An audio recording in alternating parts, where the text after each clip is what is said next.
ప్రజలారా, మా YouTube channel, నా పేరు రాజు. ప్రముఖ సింగర్ మంగిలి, అడ్వకేట్ సుబ్బారావు మధ్య సాగుతున్న వివాదం ఇప్పుడు తెలుగు రాష్ట్రాల్లో సంచలనంగా మారింది. రోజుకోగ తాజా వార్తతో వీళ్ళు కేసులు ముందుకెళ్తూ ఉంది. సింగర్ మంగిలి మైక్రోసాఫ్ట్ ఫైనాన్స్ ద్వారా 150 నుంచి 200 కోట్ల వరకు మనకు అనేది తెలుస్తుంది. దీని మీద చూసుకుంటా పోతే పరిస్థితి రోజు రోజుకు కూడా మంగ్లీ మీద ఎక్కువ ప్రెషర్ కూడా వస్తుంది. మరికొన్ని సిక్కుల్లో సింగర్ మంగ్లీ ఇండస్ట్రీ నుండి బహిష్కరించాలనేది కూడా ఫిర్యాదు అందుతున్నాయి. ప్రముఖ గాయని మంగ్లీ భారీ ఆర్థిక వివాదంలో చిక్కుకొని విలువేలాడుతున్నారు. సుమారు 200 కోట్ల మైక్రో ఫైనాన్స్ కుంభకోణంలో ప్రధాన నిందితుడు రామావత్ మధుతో మంగ్లీకి సంబంధాలు ఉన్నాయని, ఆమె తన క్రేజీతో నిరుపేదలను మోసం చేసిందని ఆరోపణలు కూడా ఆమె మీద వెలువడుతున్నాయి. ఈ నేపథ్యంలో Telangana movie artist association general secretary Sampath Nayak మంగ్లీని చిత్ర పరిశ్రమ నుంచి బహిష్కరించాలని డిమాండ్ చేస్తూ ప్రొడ్యూసర్ కౌన్సిల్కు ఫిర్యాదు చేశారు. అంతకుముందే ఈ మోసంతో తనకు ఎలాంటి సంబంధం లేదని, తాను కూడా ఒక బాధితురాలేనని మంగ్లీ కన్నీటి పర్వతమవుతూ వీడియో విడుదల చేశారు. కానీ అడ్వకేట్ సుబ్బారావు గారు మటుకు దీన్ని వదలలేదు. ఎందుకంటే సింగర్ మంగ్లీ మీద ఫిర్యాదు చేయడానికి పంజగుట్ట పోలీస్ స్టేషన్కి వెళ్ళారు. అక్కడ మంగ్లీ మీద ఫిర్యాదు చేసిన న్యాయవాది సుబ్బారావుకు పంజగుట్ట పోలీసులు డ్రంక్ అండ్ డ్రైవ్ టెస్టు నిర్వహించారు. దీని మీద హైకోర్టుకి వెళ్ళారు. అక్కడ పంజగుట్టలో ఉన్న సిఐ గారికి కూడా హైకోర్టు ద్వారా నోటీసులు పంపించారు మన అడ్వకేట్ సుబ్బారావు గారు.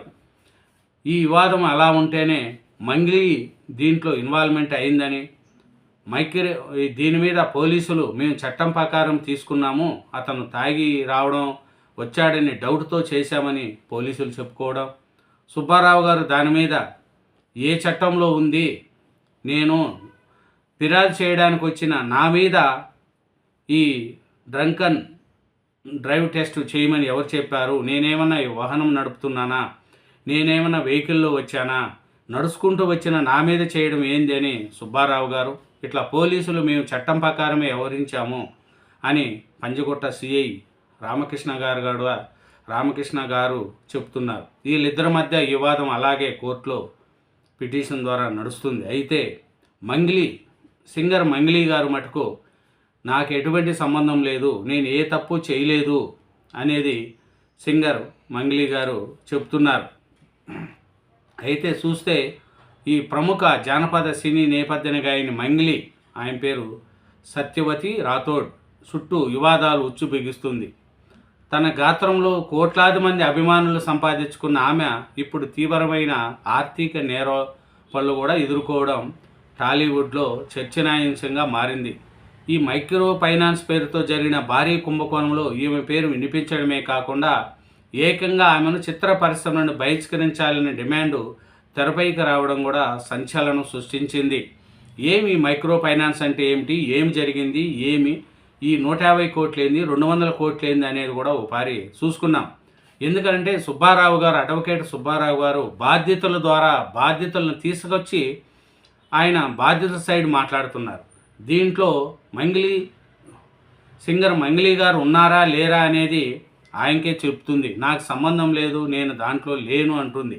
ఓపారి ఇదంతా బూటకము, సుబ్బారావు గారే నా మీద కావాల్సింది చేస్తున్నారు అంటారు. కానీ మైక్రో ఫైనాన్స్ కుంభకోణం జరిగింది అనడం మటుకు నిజం. దాంట్లో మంగ్లీ గారు ఉన్నారా లేరా అనేది ప్రజలకే తెలుసు. మనము ఒకరు చెప్పంగానే చేసేది ఏం లేదు. ఎందుకంటే మంగ్లీ గారు ఫ్యామిలీ ఈ కుంభకోణంలో ఇన్వాల్వ్మెంటు ఉంది.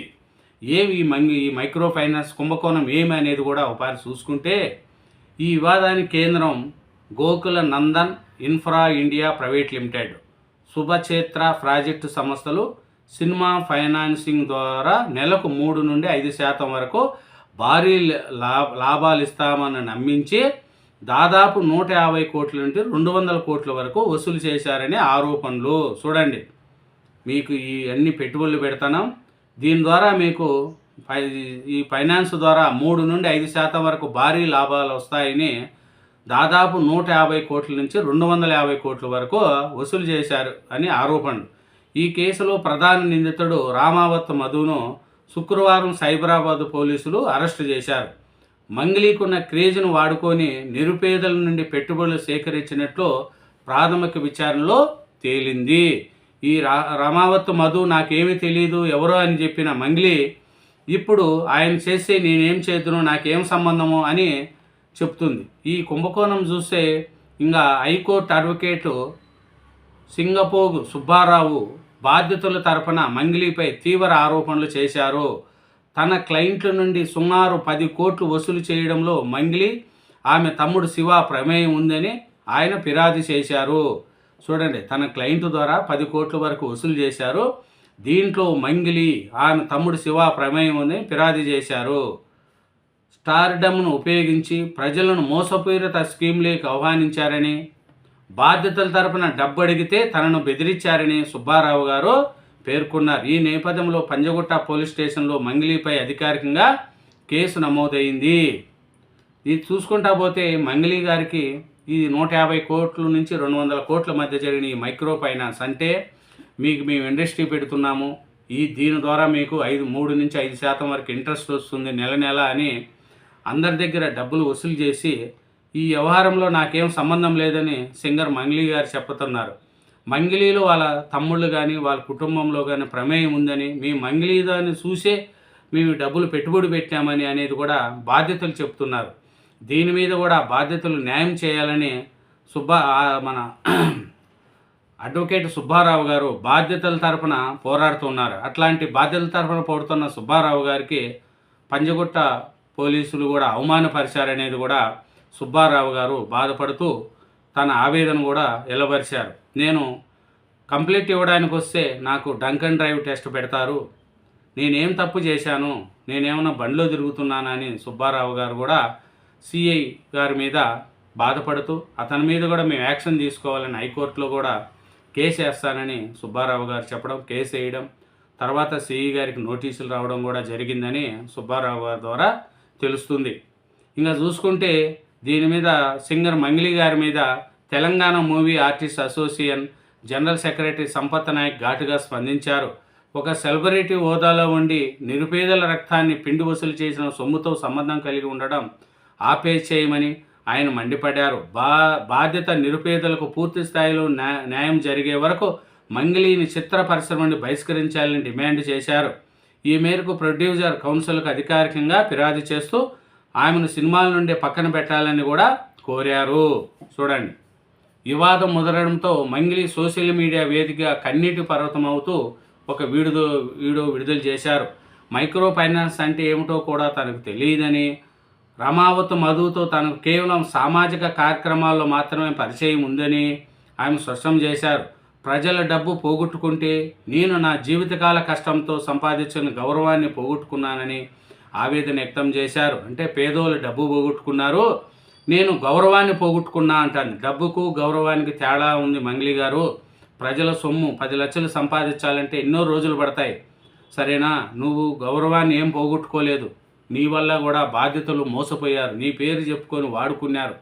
ఈరోజు నాకేం తెలీదు, నేను మంచిదానని కన్నీటి పర్వతమై బాధలు పడి ఏడుస్తుండగానే నిన్ను ఎవరు నమ్మే స్థితిలో లేరు సింగర్ మంగ్లీ గారు, ఆలోచించుకోండి. అడ్వకేట్ సుబ్బారావు తనను బ్లాక్మెయిల్ చేస్తున్నారని ఆమె కౌంటర్ ఫిర్యాదు కూడా చేశారు. ప్రస్తుతం పోలీసులు ఈ భారీ కుంభకోణంపై లోతెత్తిన విచారణ జరుపుతున్నారు. మధు అరెస్టుతో ఈ స్కామ్లో ఇంకెవరస్తం ఉండదనేది బయటికి రానున్నది. ఒకవైపు చట్టపరమైన విచారణ, మరోవైపు పరిశ్రమ నుండి బహిష్కరణ డిమాండ్ల మధ్య మంగ్లీ భవిష్యత్తు ఇప్పుడు ప్రశ్నాత్మకంగా మారింది. చూడండి, ఇట్లా పరిశ్రమ నుంచి ఇట్లా కేసులు వరుసగా వివాదాల్లో ఉంటుందండి మంగ్లీ గారు. ఏమో చూస్తే అన్ని వరుస వివాదాలే. బ్యాన్ చేయమంటున్నారు, పరిశ్రమ నుంచి తీసేయాలంటున్నారు. ఈ ఎంత అండి, 200 కోట్ల మైక్రో ఫైనాన్స్ పేదవాళ్ళ దగ్గర 3 నుంచి 5% వడ్డీలు వస్తామని చెప్పి మాటలు చెప్పి భారీగా వసూలు చేశారు. ఒకడు 20 లక్షలు, ఒకరు 30 లక్షలు. ఈ డబ్బులు పోగొట్టుకున్న వాళ్ళు ఎంత బాధపడుతున్నారో అది తెలుసు. కానీ మంగ్లీ గారు ఏమంటున్నారు, వాళ్ళు డబ్బు పోగొట్టుకున్నారు, నేను గౌరవం పోగొట్టుకున్నాను, వాళ్ళకు నాకు ఇదే డిఫరెన్స్. అంటే మీరు పోగొట్టుకునేది మళ్ళీ సంపాదించుకుంటారు, పేదవాళ్ళు పోగొట్టుకున్న డబ్బులు మళ్ళీ ఎప్పుడు వస్తాయి, వాళ్ళు ఎట్లా బతుకుతారనేది కూడా ఆలోచించుకోవాలా మంగిలి గారు. ఇదేనండి రోజుకోగా తెలుగు రాష్ట్రాలనే కాదు దేశం మొత్తం మీద కూడా ఈ మైక్రో ఫైనాన్స్ సింగర్ మంగిలి గారు అడ్వకేట్ సుబ్బారావు గారి మధ్య నడుస్తున్న ఈ వ్యవహారంలో పంజగుట్ట పోలీస్ స్టేషన్లో కేసు నమోదు కావడం, అక్కడ ఆరోపణలు ఎదుర్కొంటున్న అతన్ని అరెస్ట్ చేయడం కూడా జరిగింది. ఏమరంటే ఈయన ఈ అరెస్ట్ చేయడం కూడా దీనికి ప్రధాన నిందితుడు రామావత్ మధును శుక్రవారం సైబరాబాద్ పోలీసులు కూడా అరెస్ట్ చేసినట్లు తెలుస్తుంది. ఇదేనండి వీళ్ళిద్దరి మధ్య ఉన్న చర్చ. Thank you very much. Channel subscribe చేయండి, నా వీడియోను లైక్ చేయండి. Thank you.